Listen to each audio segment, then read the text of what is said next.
जय भोलेनाथ। नमस्कार भक्तों, आप सभी का धर्म वाहिनी में हार्दिक स्वागत है। क्या आपने कभी अनुभव किया है जब बारिश की पहली बूंदें धरती को छूती हैं और हरियाली मुस्कुराने लगती है, उसी क्षण एक शांति, एक सूक्ष्म भक्ति की लहर हमारे भीतर बहने लगती है। यही तो है श्रावण मास, वो महीना जब सृष्टि शिवमय हो जाती है और हर जीव महादेव की छाँव में शरण पाता है।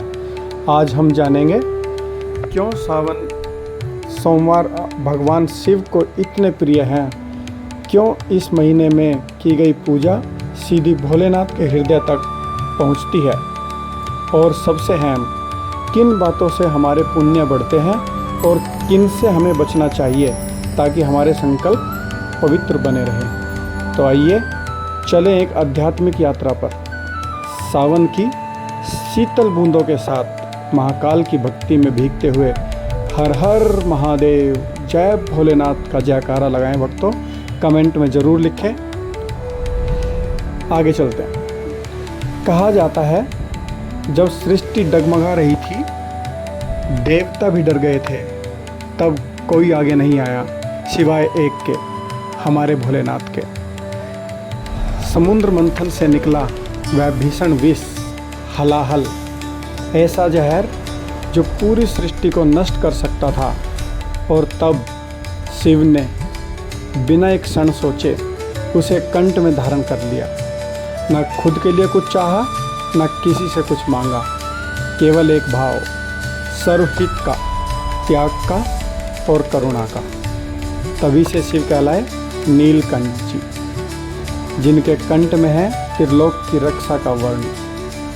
और यही वह क्षण है, यही वो त्याग है जब बन गया सावन का सार।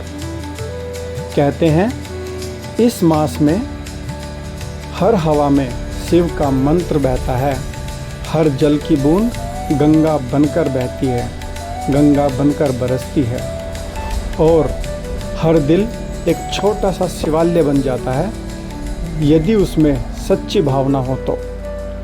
देवी पार्वती ने भी इसी माह में शिव को पाने के लिए कठोर तप किया था, और आज भी हर कन्या उसी संकल्प और श्रद्धा से व्रत करती है ताकि उसका भावी जीवन साथी शिव जैसा हो, सरल, समर्पित और संपूर्ण। ये समय है अपने भीतर के विष को पहचानने का, उसे छोड़ देने का, और अपने मन को शिव के चरणों में पूरी तरह समर्पित करने का।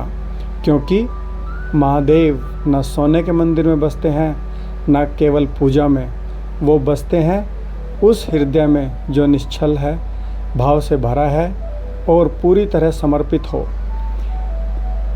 और जब आपका मन शिव में डूबता है, तभी सावन सच में सार्थक होता है। सोम का अर्थ है चंद्रमा, जो सजा है महादेव के मस्तक पर, और वार वह दिन जो शिव को समर्पित है।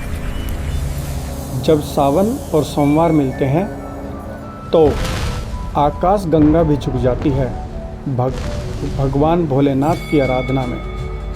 अविवाहित कन्याएं 16 सोमवार का व्रत करती है उस आदर्श पति की कामना में जो शिव जैसा हो, निस्वार्थ, शक्तिशाली और करुणामय।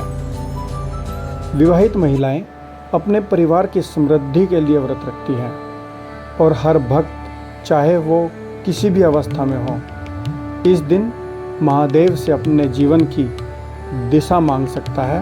क्योंकि शिव सिर्फ उपासना नहीं लेते, वो अर्पण हुए हृदय को स्वीकार करते हैं।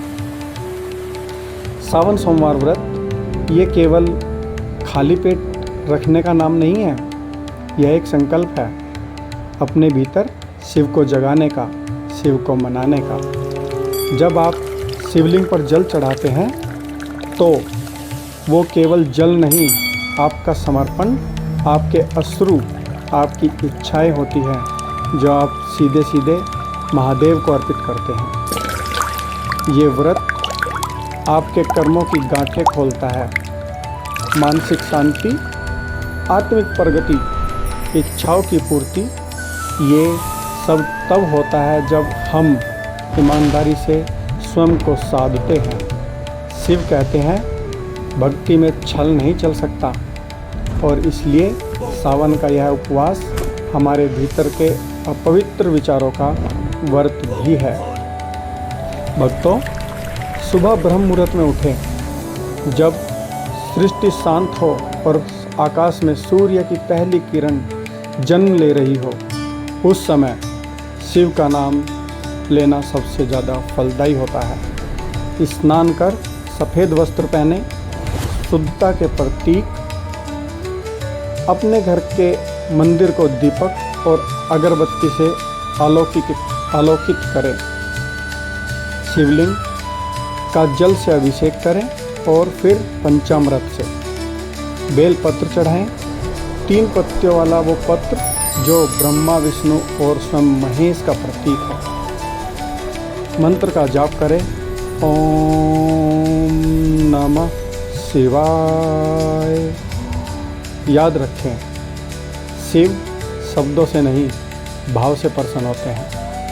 मंदिर जाएं, दान करें और ध्यान करें। इस समय की गई सेवा जीवन भर पुण्य बनकर साथ चलती है।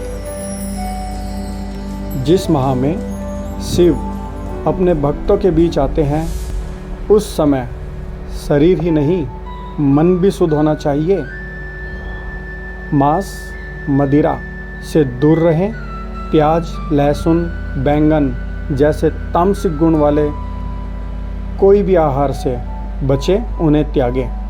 लेकिन इससे भी महत्वपूर्ण है झूठ, छल, द्वेष, क्रोध, इन आंतरिक विकारों से दूर रहें। यह व्रत केवल पेट का नहीं, विचारों का भी होता है। हर शब्द, हर कर्म इस महीने को पवित्रता से भरें, क्योंकि जब आप भीतर से शुद्ध होते हैं, तभी शिव स्वयं आपके भीतर निवास करते हैं। तो मित्रों, सावन सिर्फ एक ऋतु नहीं, यह परमात्मा के करीब जाने का अवसर है। उपवास, पूजा, ध्यान ये साधन हैं उस लक्ष्य के, अपने भीतर की चुप्पी में शिव को सुन पाना। हम प्रार्थना करते हैं कि महादेव आप सभी पर कृपा करें, आपके जीवन को नई दिशा दें। अगर आपको यह जानकारी उपयोगी लगी हो तो इसे लाइक करें, दोस्तों के साथ शेयर करें और सनातन की रोशनी फैलाने वाले हमारे धर्म वाहिनी चैनल को सब्सक्राइब करें। हर हर महादेव, जय भोलेनाथ।